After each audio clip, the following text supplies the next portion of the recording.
고린도전서 2장에서는 지금 분쟁 가운데 있는 고린도 교회에 대해서 하나님의 말씀을 가르치면서 분쟁을 해결하고자 합니다. 파벌이 갈렸습니다. 바울파, 아볼로파, 베드로파, 그리스도파. 그래서 교회 안에서 분파가 생기고 분파끼리 다툼을 하면서 분열이 생겼습니다. 이 문제에 대해서 사도 바울은 말씀으로 깨우쳐 줍니다. 이들이 그리스도의 복음 안에서 하나 되도록 합니다. 오늘 고린도전서 2장에서는 이 분파의 문제점에 대해서 그들이 깨달을 수 있는 말로 두 가지로 설명합니다. 첫째는 하나님의 지혜가 아니라 세상의 지혜를 따릅니다. 우리는 세상의 지혜를 따르기보다 하나님의 지혜를 따라야 합니다. 그리스도의 복음에는 하나님의 지혜가 담겨 있습니다. 그런데 이 지혜는 세상 지혜로 보았을 때 어리석게 보입니다. 분파를 만들고 따르는 사람들은 그 마음속 깊은 곳에는 예수 그리스도의 복음을 어리석게 생각하는 마음이 있었습니다. 이 세상의 지혜대로 복음을 바꾸고자 했습니다. 그래서 자기가 생각했을 때 조금 더 이 세상 지혜에 가깝게 말해주는 사람, 세상적인 관점에서 보았을 때 더 지혜롭다고 생각하는 사람들을 지도자로 내세웠습니다. 사실은 그 지도자의 가르침을 있는 그대로 따르는 것이 아니라 그 지도자의 특정한 모습, 자기가 생각했을 때 세상에서 더 지혜롭다고 생각하는 모습을 부각시켜서 그 사람이 전하는 그리스도의 복음마저도 변질시키고자 하는 마음이 그 분파를 만들고 따르는 사람들의 속에 있었습니다. 예수 그리스도의 복음은 세상의 관점에서 보았을 때 어리석어 보입니다. 세상에 누가 동정녀 탄생을 믿을 수가 있겠습니까? 남자를 모르는 여자가 성령의 능력으로 태어났다, 임신을 했다. 이것을 사람의 상식으로 어떻게 믿을 수가 있겠습니까? 어떻게 참 하나님께서 사람의 몸을 입고 이 땅에 태어나셨다는 사실을 우리의 상식으로 믿을 수 있습니까? 우리의 논리로는 하나님이면 하나님이고 사람이면 사람이지 어떻게 하나님께서 동시에 사람이 되실 수가 있습니까? 하나님의 아들이 이 땅에서 오셨을 때 어떻게 말구유에서 어린아이의 모습으로 오십니까? 그리고 그분께서 어떻게 사람들에게 핍박당하고 공격당하여서 힘없이 무력하게 십자가에 못 박혀 죽으십니까? 세상의 관점으로는 이런 일이 도저히 이해되지 않습니다. 어떻게 십자가에서 못 박히신 예수 그리스도가 사흘 만에 죽은 자 가운데서 다시 살아나십니까? 이 세상의 상식으로는 생명 현상이 한 번 종결된 사람이 다시 회복되어서 살아나는 것은 있을 수가 없습니다. 이전에도 없었고 앞으로도 있을 수 없는 일입니다. 세상의 관점에서 보았을 때는 이 예수 그리스도의 복음만큼 어리석고 이해되지 않는 일이 없었습니다. 그래서 이 고린도 교회 사람들은 이 이해되지 않는 복음이 조금이라도 세상적인 방식으로 이해되도록 그렇게 설명하는 지도자를 구했습니다.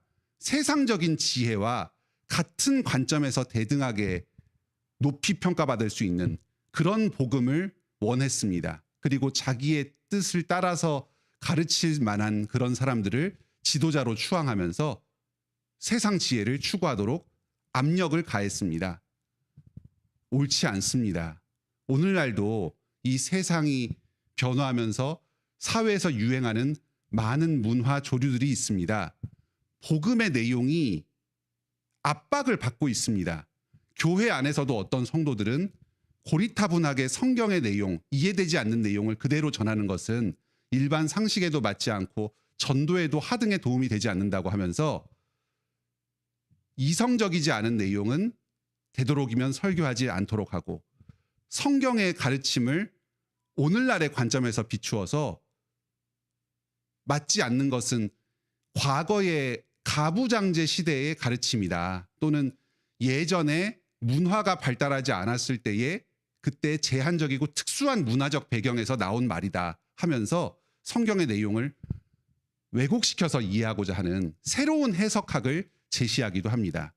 우리는 오늘도 이런 세상의 지혜를 따르려고 하는 문화 속에서 신실하게 그리스도의 복음을 전합니다.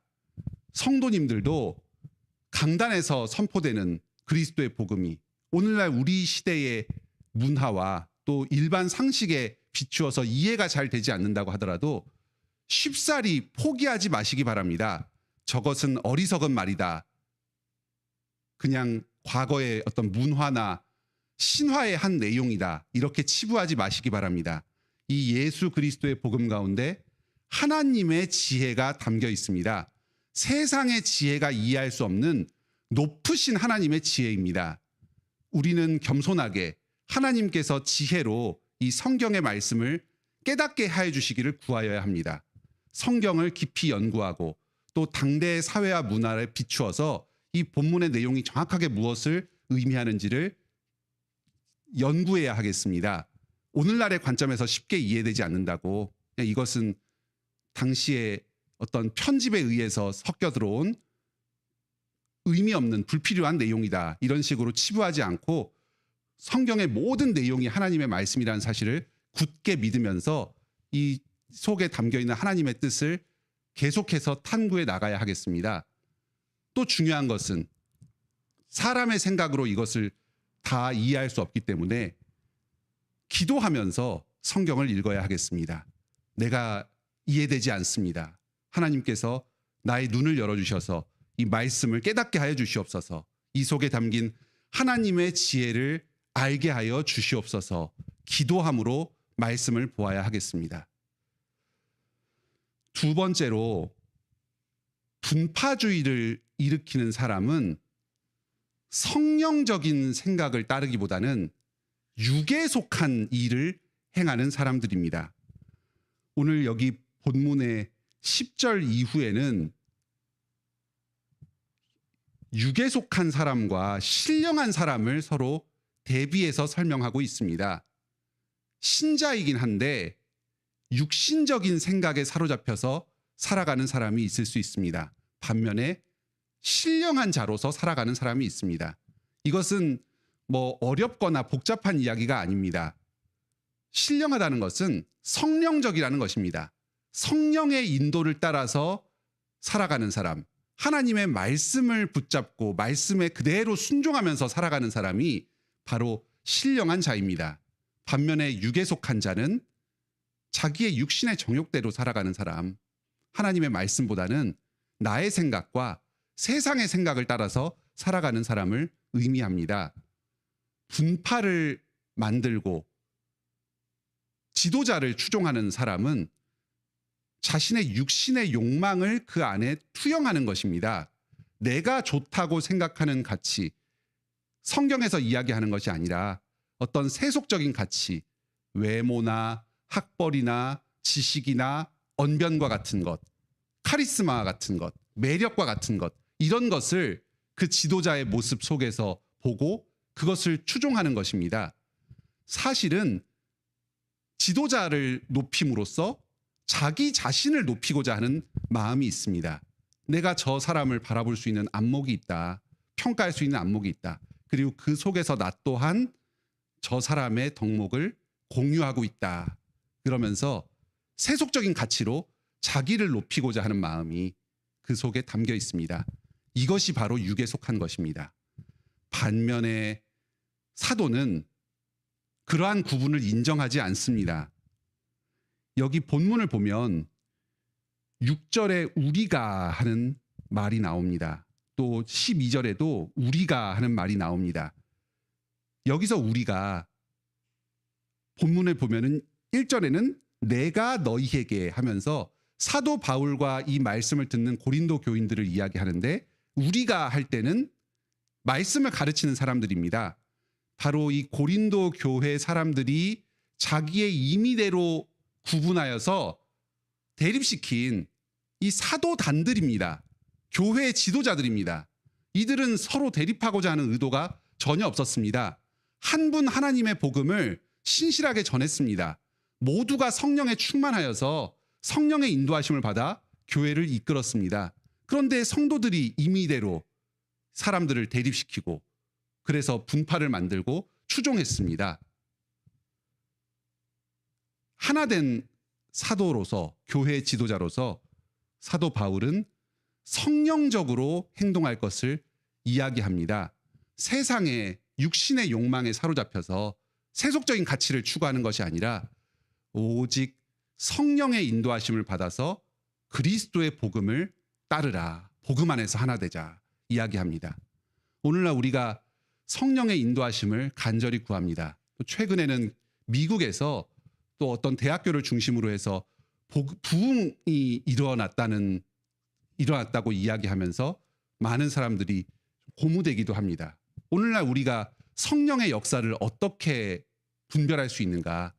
성령의 역사의 가장 중요한 것은 그리스도의 복음을 높이는 것입니다.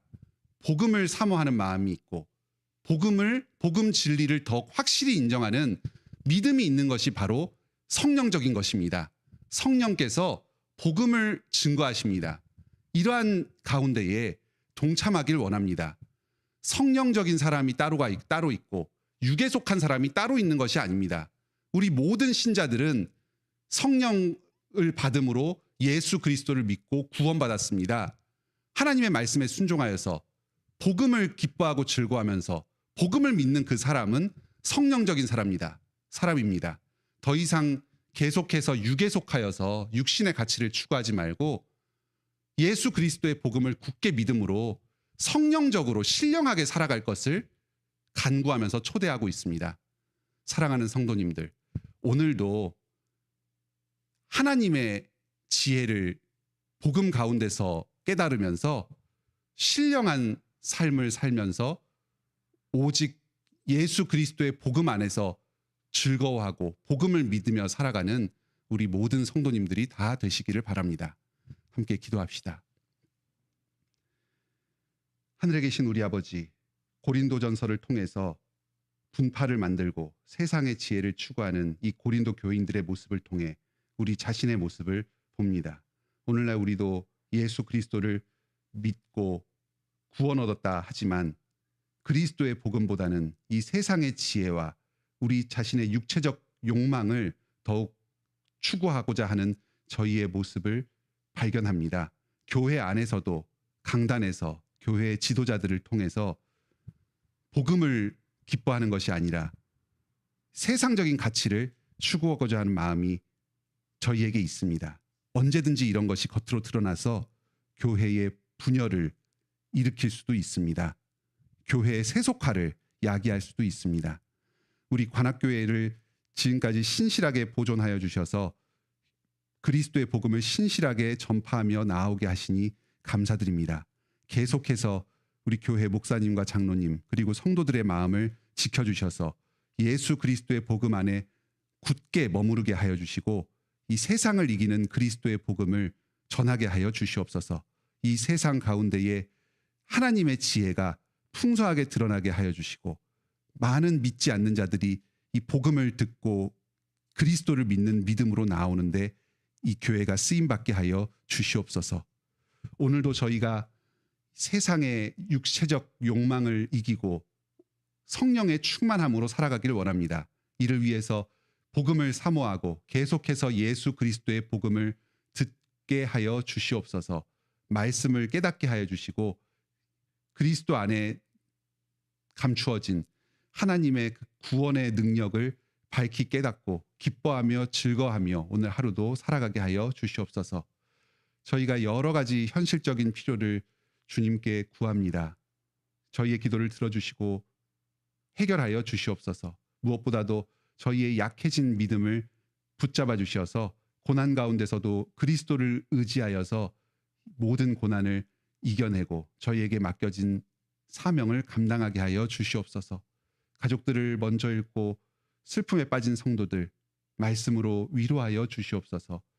병으로 투병 중인 성도들 질병을 이겨낼 힘을 허락하여 주시고 치유와 회복의 기쁨을 누리게 하여 주시옵소서. 여러 가지 건강의 어려움들 또 정서적인 어려움들 경제적인 어려움들 겪고 있는 성도들 도와주시고 오늘 하루를 살아갈 힘을 공급하여 주시옵소서. 교회에 새로 오신 성도님들 함께하여 주셔서 교회에 잘 적응하고 하나님의 복을 누리게 하여 주시옵소서. 3월 달부터 우리 많은 학생들, 청년들이 또 새 학기를 시작합니다. 학교 생활 가운데에서 세상의 가치관을 따르지 않고 하나님의 말씀을 의지하여서 빛과 소금으로서 하나님의 영광을 드러내는 삶을 살게 하여 주시옵소서. 공부에 기쁨을 허락하여 주시고 열매 맺게 하여 주시옵소서. 오늘도 저희의 모든 삶을 통해서 삼위일체 하나님께 영광 돌리길 원합니다. 예수님의 이름으로 기도드립니다. 아멘. 은혜로운 기도 시간 되시길 바랍니다.